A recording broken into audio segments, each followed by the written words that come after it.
স্বাগত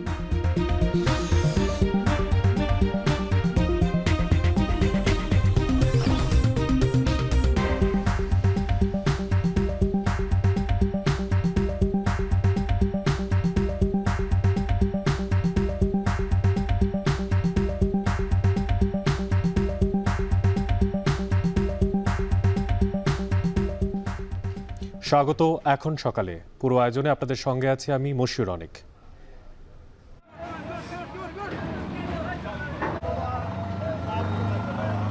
আজকে 5-7 বছর ধরে এই রাস্তার অবস্থা কেউ দেখার নাই। ওই যে আমার গ্যারেজ গাড়ি বাইর করতে পারতেছি না 2-3 দিন ধরে। পুরো চাকাটাই ডেবে গেছিল এখানে।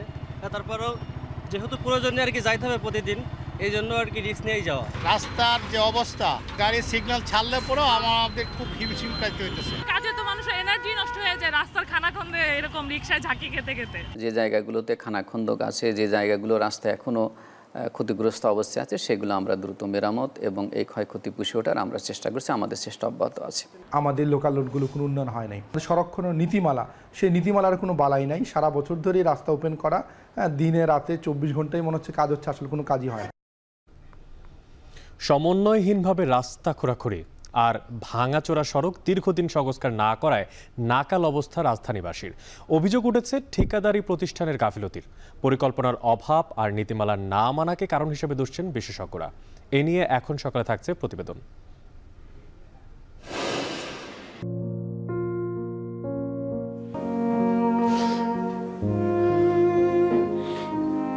তাকানোর সময়টাই কিন্তু ও দেয় নাই। ও একবারে গুলি খেয়ে প্রথম একটা গুলিতেই ও মারা গেছে। এমনি ছেলের লাশ যে ভারী, এটা তো একমাত্র বাপেরাই জানে। আমি চাই না আমার দুশ্মনকে আল্লাহ এই বিপদে না পড়লাম। যারা হুকুমদাতা এবং যারা এই গুলি করছে তাদেরকে তদন্ত করে বাইর করে তাদেরকে ভিতরে আওতা আনতে হবে। দেশ স্বাধীন হলে আমরা এই রাস্তাটার নাম শহীদ সৈকত রোড করব।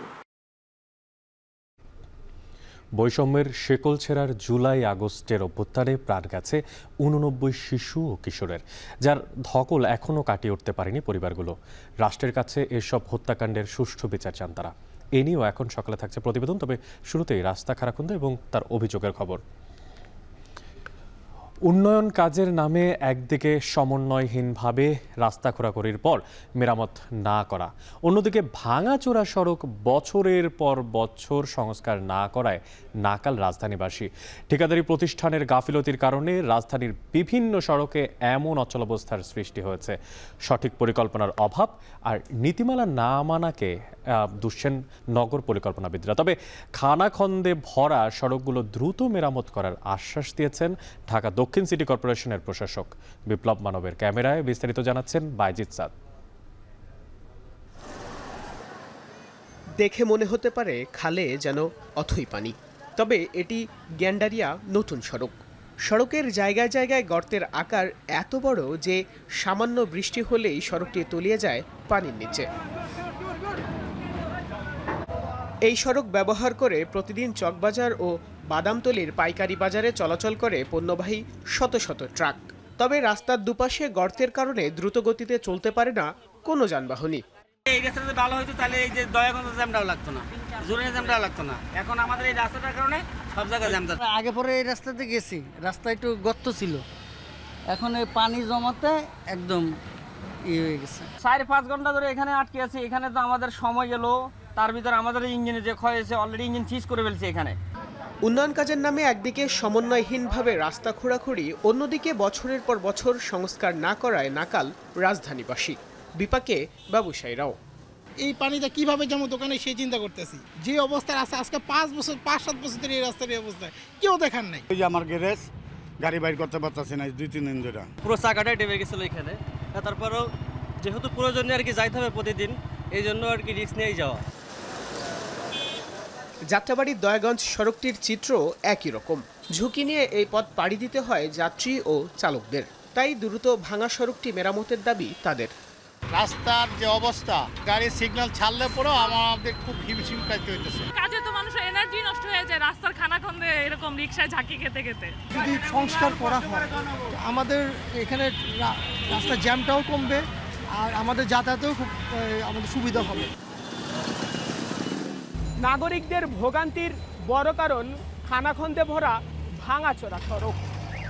উন্নয়ন কাজে ঠিকাদারি প্রতিষ্ঠানের গাফিলতির ফলে রাজধানীর বিভিন্ন সড়কে এমন অচলাবস্থার সৃষ্টি হয়েছে। স্থানীয়রা বলছেন জনভোগান্তি কমাতে সংশ্লিষ্টদের কোনো তৎপরতাই চোখে পড়েনি এতদিন। পেরিয়ে গেছে মাসের পর মাস, চলাচলে তাই ভোগান্তি যাত্রী ও পথচারীদের। একই চিত্র ঢাকার ব্যস্ততম ইত্তেফাক মোড় থেকে টিকাটুলি হয়ে সায়দাবাদ হানিফ ফ্লাইওভার পর্যন্ত সড়কের খানাখন্দ থাকায় সবসময় গুলিস্তান থেকে ছেড়ে আসা দক্ষিণাঞ্চলগামী গাড়িগুলো এই সড়কে আটকে থাকছে।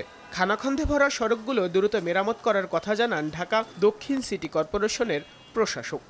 রাস্তা মেরামত সংস্কার সহ যে কাজগুলো করার দরকার আমরা করছি, এবং আমাদের রিসোর্সের মধ্য থেকেই যে জায়গাগুলোতে খানাখন্দক আছে, যে জায়গাগুলো রাস্তা এখনও ক্ষতিগ্রস্ত অবস্থায় আছে, সেগুলো আমরা দ্রুত মেরামত এবং এই ক্ষয়ক্ষতি পুষিয়ে ওঠার আমরা চেষ্টা করছি। আমাদের চেষ্টা অব্যাহত আছে।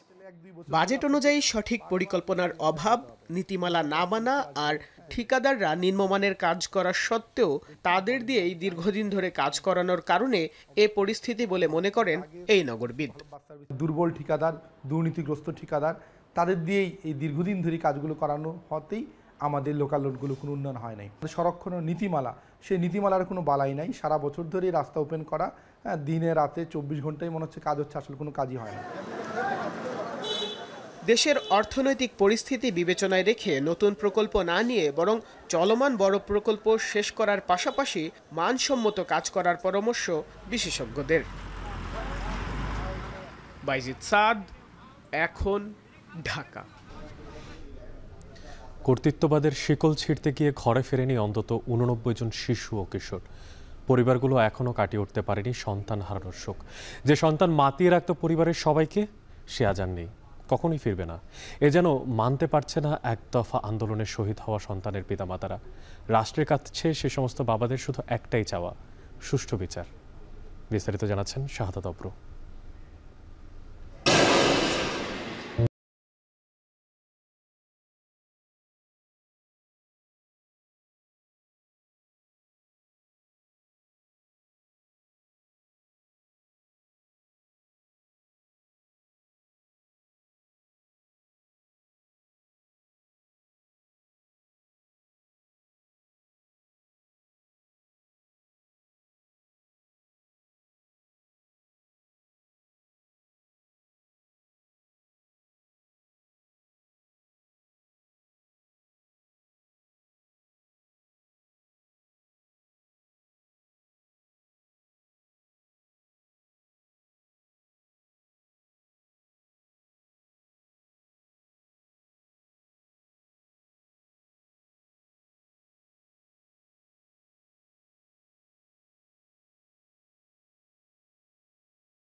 প্রতি সকালে মোহাম্মদপুর কবরস্থানে যাওয়াটা অভ্যাস হয়ে দাঁড়িয়েছে সব হারা এই বাবার।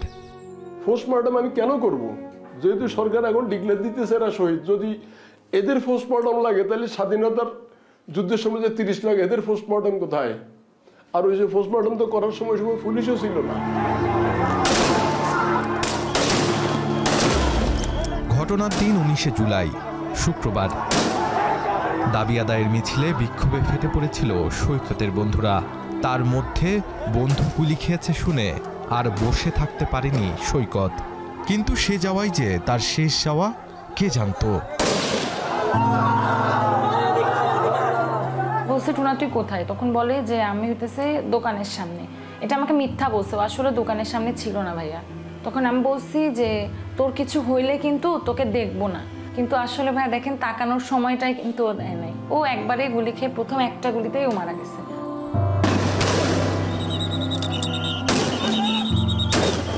এমন শুক্রবার আর কখনো আসেনি মোহাম্মদপুরের বাসিন্দাদের জীবনে। নূরজাহান রোডের সামনে চলে মুহুর মুহুর গুলি, সেই গুলির মুখে নিস্তেজ হয়ে পড়ে সৈকতের দেহ। সবাই পিছে দৌড়াইতেছে, ও কিন্তু আর দৌড়ায় না পিছে, ও এর সামনেই দাঁড়ায় আছে। ওই সময় নাকি ওকে পুলিশ বসে গুলি করে। ও হচ্ছে একটা পিলারের পিছনে ছিল, তারপরও গুলিটা ওকে করে। ওর গুলিটাই যেই দিক দিয়ে ঢুকে পিছনে বের হয়ে যায়।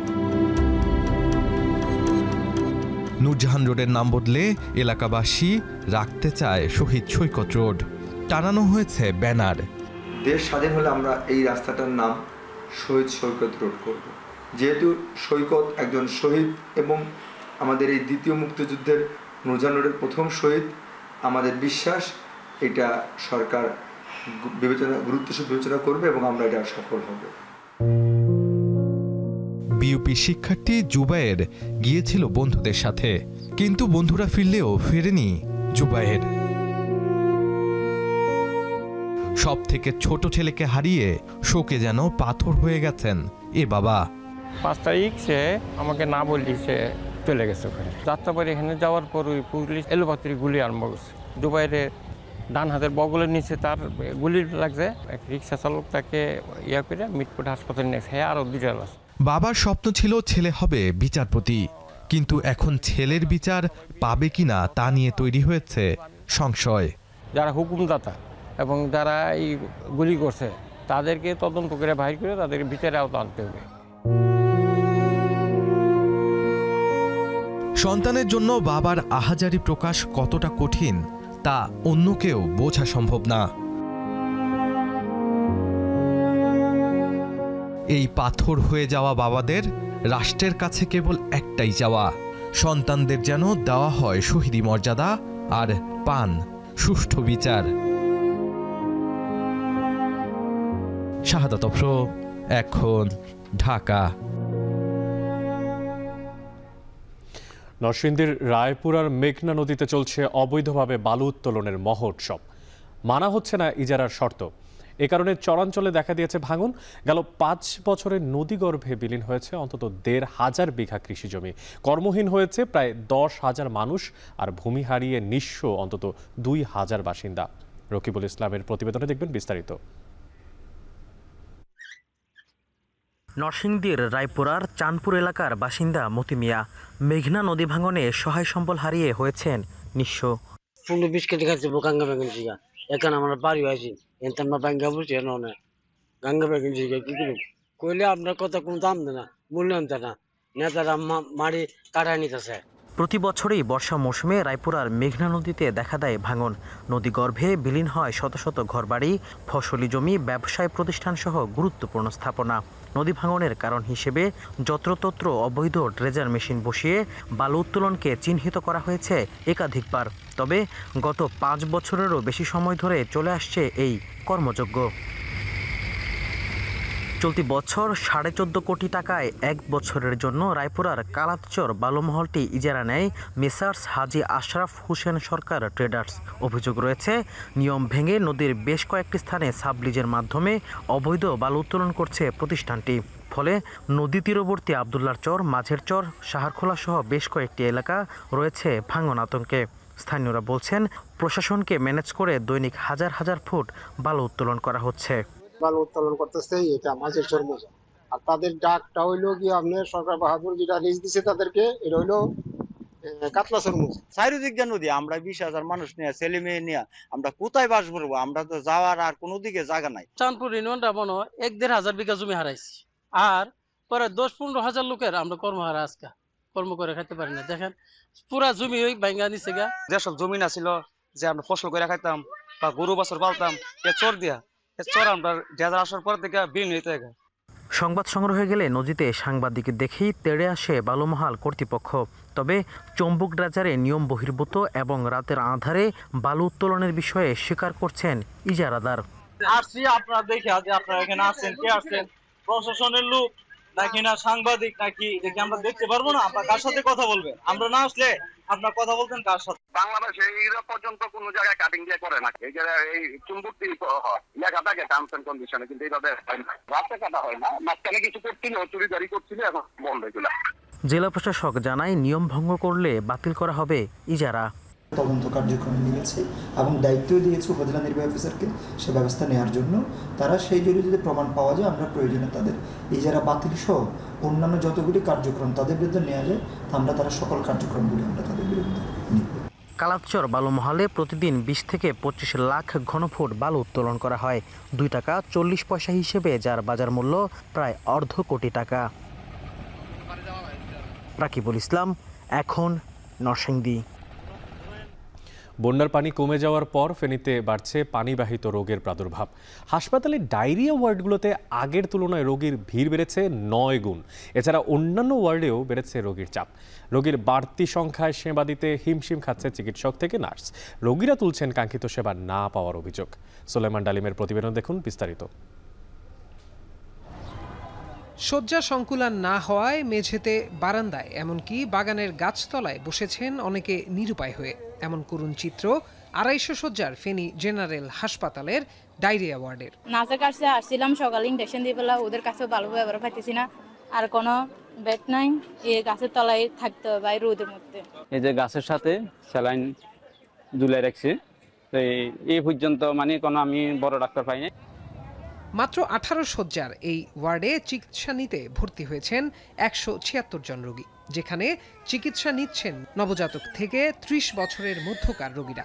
এত রোগীর চাপে বিপর্যয়কর পরিস্থিতি তৈরি হয়েছে হাসপাতালে। ভর্তি হয়েছে কিন্তু চিকিৎসা ভালো দিকে বড় ডাক্তার পায় না। প্রথম দিন যা চিকিৎসা তাই চলতেছে। যদি ডাক্তার যদি আরো থাকতো তাহলে মানুষরা হয়রানি না হয়ে আরো একটু হইতে পারত। বন্যায় ক্ষতিগ্রস্ত হওয়ায় এখনও চালু করা সম্ভব হয়নি ডায়ালাইসিস, স্কেনো ও আলট্রাসোনোগ্রাফি সেবা। টেকনিশিয়ানের অভাবে এসব সেবা বন্ধ রয়েছে। এছাড়াও হাসপাতালে দীর্ঘদিন ধরে নেই মেডিসিন, চর্মযৌন, সার্জারি, অর্থোপেডিক্স ও সার্জারি, রেডিওলজিস্ট চিকিৎসক। যে 127 জনের মতন ভর্তি আছে শিশু ওয়ার্ডে, তা আমরা মাত্র 18 জনকে কিন্তু আমরা এই যে বেডের সাপোর্ট দিয়ে, যে লজিস্টিক সাপোর্ট দিয়ে ওদেরকে আমরা সাপোর্ট দিচ্ছি, চিকিৎসা দিচ্ছি। বাকি যে 100 যে 19 জনের মতন যে রোগীগুলো আছে বাচ্চারা, তাদেরকে কিন্তু আমরা নিচে বেডে অথবা বাইরে আমরা ওদেরকে সব চিকিৎসা ব্যবস্থা সাপোর্ট দিচ্ছি, যার ফলে হচ্ছে কি রোগীরাও স্যাটিসফাইড না, আমরাও স্যাটিসফাইড হচ্ছি না। একটা রোগীর সাথে একজন লোক আসলে আমরা সুন্দরভাবে কাজ করতে পারি। আর এমনি তো আমরা হিমশিম খাবোই। এখানে 26 বেডে 26টা রোগী থাকার কথা, ওইখানে হচ্ছে 90 জন। জ্বর, সর্দি, কাশি, ডায়রিয়া, বমি, আমাশয়, টাইফয়েডের সাথে হাসপাতালে বাড়ছে সাপে কাটা রোগীর সংখ্যা। সোমবার পর্যন্ত 250 শয্যার বিপরীতে রোগী ভর্তি হয়েছেন 570 জন। জরুরি বিভাগেও সেবা নিচ্ছেন হাজারখানেক রোগী। ভর্তি হওয়া রোগীদের মধ্যে শুধু ডায়রিয়া আক্রান্ত রোগীর সংখ্যা 360 জন। আক্রান্তদের মধ্যে শিশু ও বৃদ্ধের সংখ্যা বেশি। এখন ফেনী। এদিকে সিলেটের পাইকারি বাজারে বেড়েছে প্রায় সব ধরনের সবজির দাম, যার প্রভাব পড়েছে খুচরা বাজারে। একই অবস্থা শরীয়তপুরের কাঁচা বাজারেও। সাথে বেড়েছে চাল, তেল সহ বেশ কয়েকটি নিত্য পণ্যের দাম। বাজার পরিস্থিতি নিয়ে আরও তথ্য জানাতে সিলেটের সোহানীঘাট থেকে যুক্ত হচ্ছেন সহকর্মী রাকিবুল রাফি, আর শরীয়তপুরের আগারিয়া বাজার থেকে যুক্ত আছেন সহকর্মী কাজী মনিরুজ্জামান। তবে শুরুতেই চলে যাব সিলেটের সোহানীঘাটে, সেখানে আছেন সহকর্মী রাফি। রাফি, সিলেটে প্রকারভেদে সবজির দাম কেজিতে কত টাকা বেড়েছে, আর সেখানকার সরবরাহ পরিস্থিতি কেমন দেখছেন? দাম বাড়ার পেছনে কারণ কি বলছে ব্যবসায়ীরা?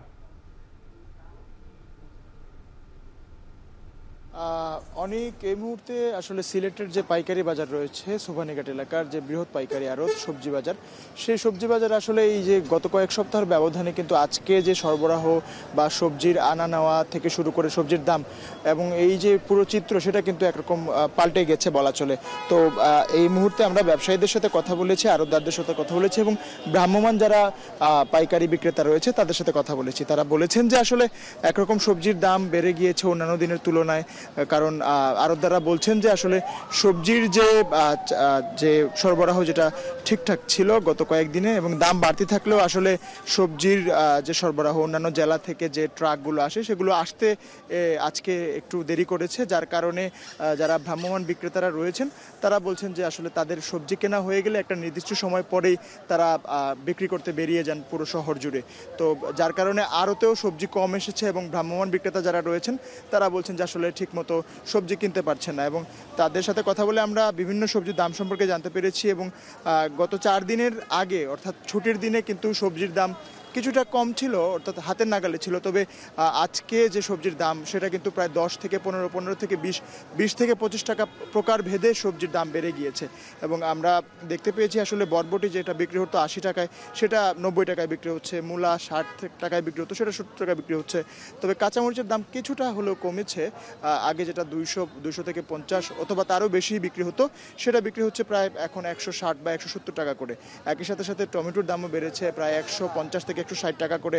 লাউ যেটা রয়েছে লাউ সেটাও কিন্তু একরকম বলা চলে যে 80 থেকে 90 টাকার মধ্যেই একরকম ছোট থেকে মাঝারি বা বড় যে লাউ সেই লাউগুলো কিন্তু বিক্রি হচ্ছে। এবং একই সাথে সাথে আরও যদি জানাই যে অন্যান্য যে সবজিগুলো রয়েছে পেঁপে থেকে শুরু করে শসা এবং বেগুন, কাঁচকলা, মুখি সবগুলো সবজির দামই কিন্তু মোটামুটি 10 থেকে 15 টাকা বা 20 টাকা করে বেড়েছে। তো এবং একই সাথে সাথে যে শাক যেগুলো রয়েছে পালং শাক, ডুবি শাক, অন্যান্য লাল শাক থেকে শুরু করে অন্যান্য যে শাকগুলো রয়েছে সেই শাকগুলোর কিন্তু একরকম 5 থেকে 10 টাকা করে বেড়েছে। তো আসলে বিক্রেতা যারা রয়েছেন এবং আড়তদারদের সাথে কথা বলে জানা গেছে যে আসলে বন্যা পরবর্তী যে সময়টা সেই সময় যে অন্যান্য জেলা থেকে সবজি আসে এবং স্থানীয় বাজারে সবজির সংকট থাকার কারণেই কিন্তু আসলে সিলেটের সবজি সরবরাহ কম এবং দামের যে প্রভাব সেটা কিন্তু খুচরা বাজার এবং পাইকারি বাজারে পড়েছে। তো সব মিলিয়ে এই ছিল আমার কাছে সিলেটের পাইকারি বাজার থেকে সর্বশেষ খবরাখবর। অনেক এবার চলে যাব শরীয়তপুরে, সেখানে আছেন কাজী মনিরুজ্জামান। মনিরুজ্জামান, আপনি নিশ্চয়ই আমাকে শুনতে পাচ্ছেন। প্রথমে আমাকে একটু জানাবেন যে চাল ও তেলের দাম বৃদ্ধির কথা জানছিলাম, তো কত টাকা বেড়েছে কেজিতে, আর এই চাল এবং তেলের বৃদ্ধির পেছনের কারণ কি বলছেন ব্যবসায়ীরা?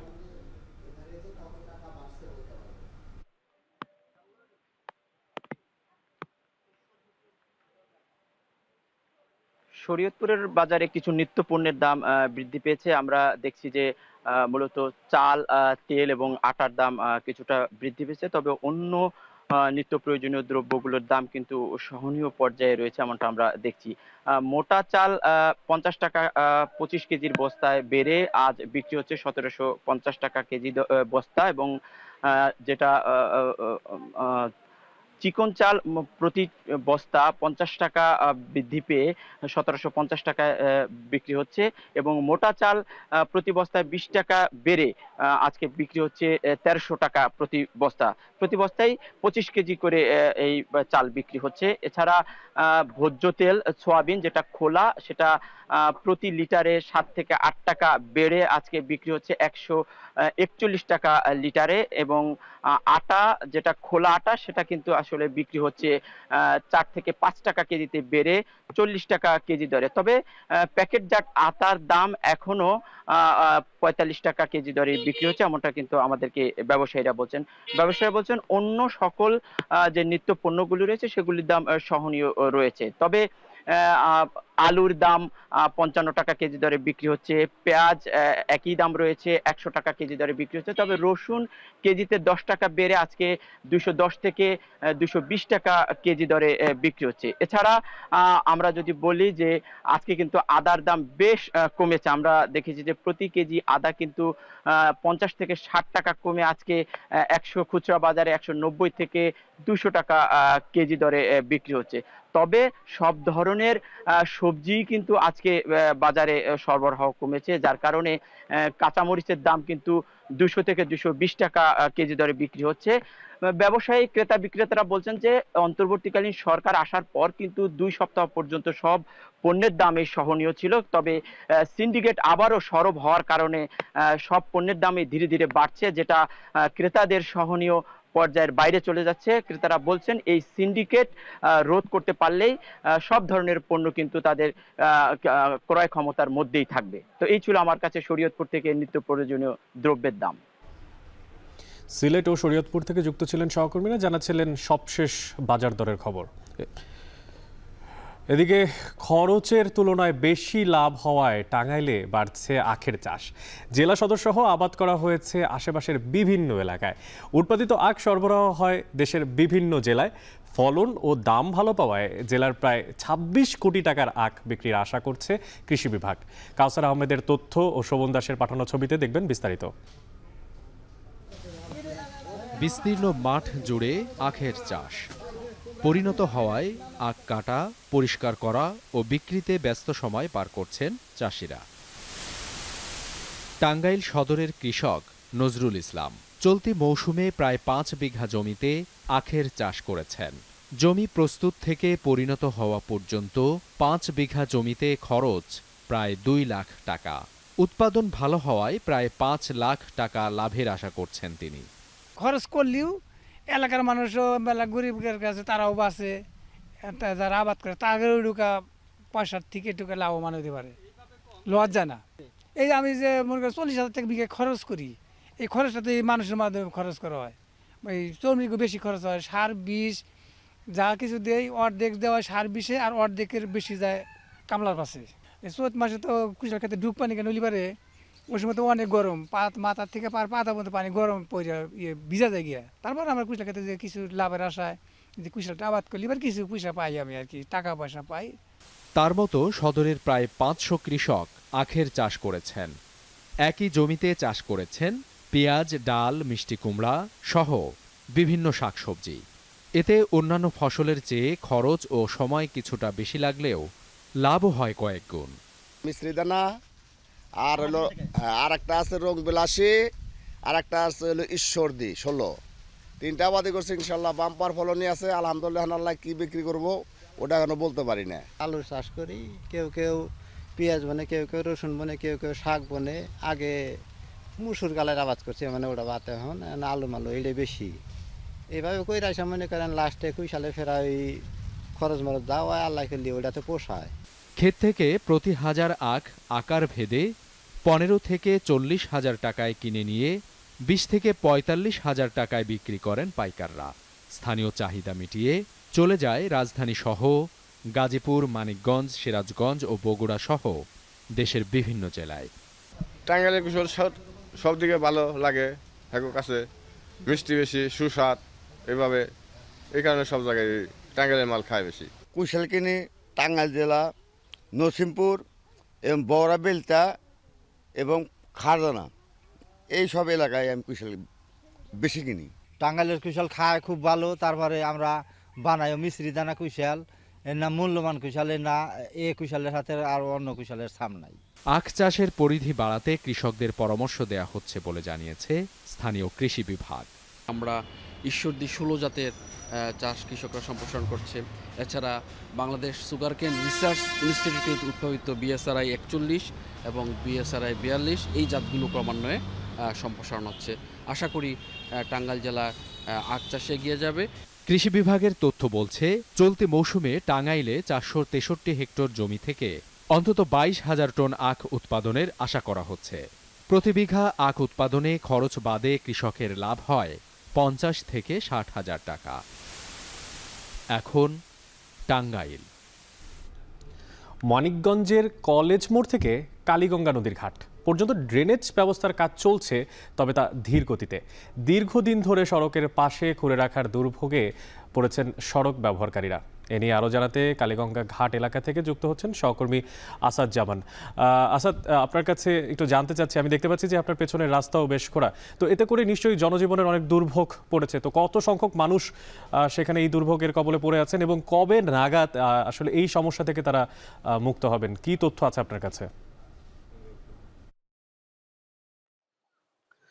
অনেক, আপনি যেমনটি বলছিলেন, আমি এখন রয়েছি আমার পেছনে কালীগঙ্গা নদী, সেই কালীগঙ্গা নদীর কাছে আমি রয়েছি। তো এখানে এই মানিকগঞ্জ পৌরসভা important urban infrastructure development project 2 এর আওতায় 10টি প্যাকেজ, যার মূল্যমান হচ্ছে 2,38,87,756 টাকা একটা প্রকল্প নেয়। সেই প্রকল্পে 2টি কাজ হচ্ছে এই কলেজ মোড় থেকে কালীগঙ্গা নদীর পার পর্যন্ত। 360 মিটার দীর্ঘ এই প্রকল্পের রাস্তা, বিটুমিনাস রাস্তা, এবং এই রাস্তায় RCC ড্রেনের নির্মাণ কাজ পায় রাফি অ্যান্ড রিক এন্টারপ্রাইজ নামের 2টি প্রতিষ্ঠান।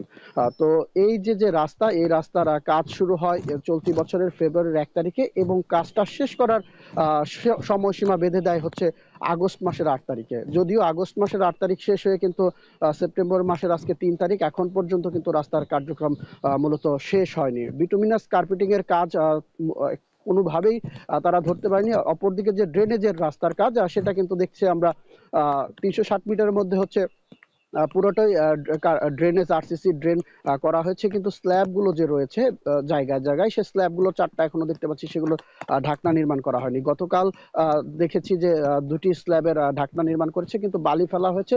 দীর্ঘদিন যাবত এই 5 থেকে 6 মাস আগে যে কাজ এই রাস্তা খোঁড়াখুড়ি করা হয়েছে, এই খোঁড়াখুড়ি করার মধ্যে কিন্তু এই যে রাস্তার দুপাশে প্রায় 2 শতাধিক পরিবার রয়েছে যারা কিন্তু দুর্ভোগ পোহাচ্ছে। আর পেছন দিয়ে যে রাস্তা রয়েছে এই রাস্তা দিয়ে প্রায় 4 থেকে 5টি গ্রামের মানুষ যাতায়াত করে, যার কারণে কিন্তু এই যে খোঁড়াখুড়ির কারণে মানুষের ব্যবসা বাণিজ্য কিংবা যাতায়াত করা স্কুল কলেজ কিংবা হাসপাতালে যাওয়া কিন্তু বেশ দুর্ভোগে রয়েছে বলে আমাদেরকে স্থানীয়রা জানিয়েছেন। আরেকটা বিষয় বলতে চাই যে শুধুমাত্র যে দুর্ভোগ তা না, এখানে স্থানীয়রা জানিয়েছেন যে কাজও যে খুব ভালো মানের হয়েছে সেটাও না, কিন্তু কারণ এই বর্ষা মৌসুমে পুরো কাজ করেছে, যখন এই ড্রেনের কাজ করা হয়েছে তখন কিন্তু দেখা গিয়েছে যে তারা খুব সুন্দরভাবে কাজটি করতে পারেনি বলে আমার কাছে অভিযোগ করেছেন।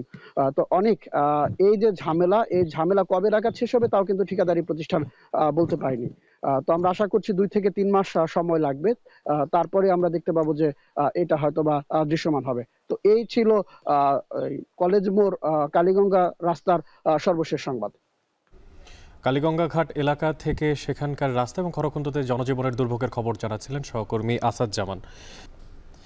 অবৈধ অভিবাসীদের সাধারণ ক্ষমার আওতায় প্রত্যাবাসন কর্মসূচি চলছে মালয়েশিয়ায়। এই সুযোগে জরিমানা দিয়ে নিজ দেশে ফিরছেন সেখানে অবৈধভাবে বসবাসরত বহু প্রবাসী। তালিকায় আছেন নতুন করে মালয়েশিয়া যাওয়া কর্মীরাও। প্রবাসীদের অভিযোগ, দীর্ঘদিনের কর্মহীনতা ও নানা শোষণ নির্যাতনের শিকার হয়ে দেশে ফিরতে বাধ্য হয়েছেন তারা। মালয়েশিয়ার কুয়ালালামপুর থেকে শাহরিয়ার তারেক এর প্রতিবেদনে দেখবেন বিস্তারিত। বুঝছেন, আমার মানে আমরা যে আসছি আমাদের লাইফ একবারে ধ্বংস করে দিছে। জঙ্গলের ভিতরে তার বসবাস করা যায় না, যায় এই কারণে ওখান থেকে চলে আসি। নিরুপায় হয়ে দেশের থেকে মায়ের স্বপ্ন ছিল একটু, সেই বিক্রি করে আইনা ভাই আমি দেশে চলে যাইতেছি। স্বপ্নের দেশ মালয়েশিয়া, গেলেই মিলবে কাজ, মুছবে দারিদ্রতা, ঘুচবে কষ্ট। এমন স্বপ্নে আসা বহু যুবক ফিরছেন চোখের পানি নিয়ে। সহায় সম্বল বিক্রির পাশাপাশি ঋণের বোঝা নিয়ে এখন নিঃস্ব বহু অবৈধ প্রবাসী। তালিকায় আছেন প্রবাসী বাংলাদেশিরাও। আর তাই এই মুহূর্তে দেশে ফেরাটাই একমাত্র প্রত্যাশা তাদের। চলতি বছরের জুনে বন্ধ হওয়া মালয়েশিয়ার শ্রমবাজারে প্রবেশ করেছেন 4,72,000-এরও বেশি বাংলাদেশি। দেশটির পক্ষ থেকে শূন্য অভিবাসন ব্যয়ের কথা বলা হলেও বাংলাদেশের প্রবাসী কল্যাণ ও বৈদেশিক কর্মসংস্থান মন্ত্রণালয় থেকে নির্ধারিত ব্যয় প্রায় 79,000 টাকা, যা নানা হাত বদলে জনপ্রতি পৌঁছায় 3.5 থেকে শুরু করে প্রায় 6 লাখ টাকা পর্যন্ত। অভিযোগ রয়েছে হাত বদলের একটি বড় অংশ যায় সিন্ডিকেটের 100টি রিক্রুটিং এজেন্সির পকেটে। সাধারণ ক্ষমার আওতায় মালয়েশিয়ায় অবৈধ অভিবাসীদের জন্য চলমান প্রত্যাবাসন কর্মসূচির সুযোগে দেশে ফিরছেন অন্যান্য দেশের নাগরিকদের পাশাপাশি প্রবাসী বাংলাদেশিরাও, যা চলবে আগামী ডিসেম্বর পর্যন্ত। এ দলে আছেন নতুন করে আসা বহু প্রবাসীও। যথাযথ কাজ না পাওয়া, দীর্ঘদিনের বেকারত্ব সহ কর্মস্থলে শোষণ নির্যাতন থেকে বাঁচতে কোনো রকম জীবন নিয়ে দেশে ফিরছেন বলেও জানান তারা। দেশে ফেরার খরচ মেটাতে শেষ সম্বলটুকু বিক্রি করেছেন কেউ কেউ। ক্লিনারের কাজের কথা বলাই না, আমার কনস্ট্রাকশন একটা ফ্যাক্টরিতে কাজ দেওয়া হয়েছে, তো কাজটা খুবই হার্ড ভাই, মানে করার মতো না। আমি অনেক বোঝাইছি যে আমার দেশে অনেক দেনা করি আছে, কোনোভাবে দেশে যাওয়া সম্ভব না, অনেক চেষ্টা করছি মানানোর জন্য। যাওয়া আসা দিয়ে আমাদের 15 লাখ টাকা খরচ, দালালিক দিছি 10 লাখ টাকা। আমরা যে ঋণ করে আসছি প্রতি মাসে আমাদের লাভ দেওয়া লাগে। টোটালি আমার খরচা পড়ছে 6.5 লাখ টাকা। এখন ভাই বাড়িতে গেতেছি, আমার এমন অবস্থা নেই যে আমি মনে করেন যে টাকা দেনা করে জমিন ভেজা সুদ দিম, আমার বাড়িতে কিচ্ছু নাই। দেশটিতে অবস্থানরত প্রবাসীরা বলছেন, বিপুল অর্থ ব্যয় করেও প্রতারণার শিকার হওয়ার অন্যতম কারণ সিন্ডিকেট বাণিজ্য ও সরকারের উদাসীনতা। পাশাপাশি কর্মসংস্থান নিশ্চিত না করে কর্মীদের মালয়েশিয়ায় পাঠানোই তৈরি হয়েছে বড় ধরনের জটিলতা। তাদের কোম্পানিটা কর্মসংস্থান আছে কিনা, এই ওয়ার্কারগুলো থাকার ব্যবস্থা আছে কিনা, বেতন দেওয়ার ক্যাপাসিটি আছে কিনা, তাইলে মনে হয় সমস্যাটা হইতো না। শুধুমাত্র খাওয়ার চিন্তা করে লোকগুলা পাঠাইছে, এক একটা ফ্যামিলি একদম ধ্বংস হয়ে গেছে। নতুন সরকার ব্যবস্থা যারা সরকারে আছে এবং ভবিষ্যতে যারা সরকারে আসবেন তারা অবশ্যই শ্রমিক পাঠানোর ক্ষেত্রে একটা ভালো সুনির্দিষ্ট নীতিমালা তৈরি করে আমাদের বাংলাদেশের শ্রমিকদের স্বার্থ রক্ষা করে যেন নতুন চুক্তিপত্র হয় বা যে মেমোরেন্ডাম হয়। স্বপ্নভঙ্গের ক্ষত আর ঋণের বোঝা নিয়ে ফেরা প্রবাসীদের প্রত্যাশা, মালয়েশিয়ার শ্রমবাজার দুর্নীতিতে জড়িতদের আইনের আওতায় আনবে বাংলাদেশের অন্তর্বর্তী সরকার। শাহরিয়ার তারেক, এখন মালয়েশিয়া। সপ্তাহে 3 দিন ছুটি দিতে পারবে জাপান। এতে কর্মীরা পরিবারকে সময় দিতে পারবে। এদিকে জাপানে চাকরি ছেড়ে দেয়া বা পদত্যাগপত্র জমা দেয়া খুবই জটিল একটা বিষয়। অনেকেই বাধ্য হয়ে একই প্রতিষ্ঠানে দীর্ঘদিন ধরে কাজ করতে থাকেন। এই অবস্থা থেকে মুক্তি পেতে কর্মীরা এখন ছুটছেন পদত্যাগে সহায়তা করা বিভিন্ন সংস্থার কাছে। তবে নিম্ন জন্মহারের কারণে দেশটিতে এই মুহূর্তে শ্রমিক সংকট প্রকট হচ্ছে। বিস্তারিত জানাচ্ছেন তানভীর জনি। কঠোর পরিশ্রমী জাতি হিসেবে বিশ্বজুড়ে সুপরিচিত জাপান এবার কর্মীদের জন্য 4 দিন অফিস করার নিয়ম চালুর কথা ভাবছে দেশটির সরকার। 2021 সালে সরকারিভাবে এই প্রস্তাব করা হলেও বাস্তবায়নে দেখা দেয় ধীরগতি। মাত্র 8% কোম্পানি এই প্রস্তাবে রাজি হয়। এবার নতুন করে এই নীতি বাস্তবায়নে উদ্যোগ নিয়েছে জাপান প্রশাসন। বিশ্বের 4র্থ বৃহত্তম অর্থনীতির এই দেশটিতে উদ্বেগজনক হারে বাড়ছে শ্রমসংকট। জনসংখ্যা বৃদ্ধির হার নিম্নমুখী হওয়ায় বাড়ছে বয়স্ক মানুষের সংখ্যা, আর এতে ভুক্তভোগী হচ্ছেন চাকরিজীবীরা। কারণ জাপানে সাধারণত কর্মঘণ্টা সকাল 9টা থেকে রাত 9টা পর্যন্ত। দীর্ঘ 12 ঘন্টা অফিস এবং কাজের প্রচণ্ড চাপে অবসাদে ভুগছেন অনেকে। জাপানে কর্মস্থল ছাড়া বা ছুটি নেওয়া বেশ জটিল, তবে এর চেয়ে বেশি জটিল পদত্যাগপত্র জমা দেওয়া। তাই প্রতিষ্ঠানের উপর অসন্তুষ্টি থাকলেও সহজে কেউ চাকরি ছাড়তে পারছেন না। প্রতিষ্ঠান পরিবর্তনের এই সংস্কৃতিকে দেশটিতে খুবই অসম্মানের চোখে দেখা হয়। ঐতিহ্যগতভাবেই কর্মীরা দশকের পর দশক একই নিয়োগকর্তার অধীনে কাজ করে যাচ্ছেন। পদত্যাগপত্র জমা দেওয়ারও সাহস নেই বহু মানুষের। নিয়োগকর্তারা পদত্যাগপত্র ছিঁড়ে ফেলে এবং কর্মচারীদের বাধ্য করেন চাকরিতে রাখতে। এমনকি কর্মীদের বাসায় গিয়েও কর্তারা হয়রানি করেন বলেও অভিযোগ রয়েছে। নিয়োগকর্তা বা প্রতিষ্ঠানের বিরুদ্ধে কোনো অভিযোগ করারও সুযোগ নেই কর্মীদের। পদত্যাগে আগ্রহী কিন্তু ভয়ের কারণে পারছেন না জাপানে এমন কর্মীদের জন্য সম্প্রতি গড়ে উঠেছে পদত্যাগে সহায়তা দানকারী বেশ কিছু সংস্থা। এসব সংস্থা বিভিন্ন এজেন্টের মাধ্যমে মধ্যস্থতাকারী হিসেবে কাজ করে। নির্দিষ্ট ফিয়ের বিনিময়ে কর্মীরা এখন এসব প্রক্সি ফার্মগুলোর পেছনে ছুটছেন। করোনা মহামারীর পর জাপানে এর জনপ্রিয়তা বেড়েছে বহুগুণ। গত বছর শুধু টোকিওতেই আবেদন জমা পড়েছে 11,000। জাপানে দীর্ঘদিন ধরেই অতিরিক্ত কর্মঘণ্টার সংস্কৃতি বজায় রয়েছে। অতিরিক্ত কাজের চাপে প্রতি বছরই মারা যান বহু কর্মী। কাজের বাজে পরিবেশ, মানসিক চাপ, কর্মীদের সঙ্গে খারাপ ব্যবহারের জন্য বেশ কিছু প্রতিষ্ঠানকে কালো তালিকাভুক্ত করেছে দেশটির শ্রম সংস্থা। 2017 সালে 370টিরও বেশি কোম্পানিকে এই তালিকায় রাখা হয়। জাপানের স্বাস্থ্য ও শ্রম মন্ত্রণালয়ের তথ্যমতে গত 1 বছরে অতিরিক্ত কর্মঘণ্টার কারণে আত্মহত্যা ও অসুস্থ হয়ে মারা গেছেন 54 জন। 2 দশক আগেও এই সংখ্যা ছিল 160। সম্প্রতি বেশ কয়েকজন কর্মীর মৃত্যুর কারণ হয়ে দাঁড়ায় মাসে 150 থেকে 200 ঘন্টা অতিরিক্ত সময় কাজ করা। বার্ধক্যজনিত জনগোষ্ঠীর আধিক্য এবং নিম্ন জনসংখ্যার হার জাপানের কর্মীদের জীবন আরও দুর্বিষহ করে তুলেছে। এই অবস্থা পরিবর্তনে এগিয়ে এসেছেন তরুণরা। শ্রমিকদের স্বার্থ রক্ষা ও তাদের পদত্যাগের স্বাধীনতা নিশ্চিতে জাপানে শ্রম আইন থাকলেও কর্মক্ষেত্রে পরিবেশ সেই আইনকেও করে তুলেছে কঠিন। তানভীর জনি, এখন বিশ্ব। শেষ করছি এখন সকাল। এখন টেলিভিশন ওয়েবসাইটে দেখতে ভিজিট করুন www.ekon.tv। এছাড়া এখন টেলিভিশন ফেসবুকে দেখতে ভিজিট করুন facebook.com/tv.ekon এবং ইউটিউবে এখন টেলিভিশন দেখতে ভিজিট করুন youtube.com/c/ekontv।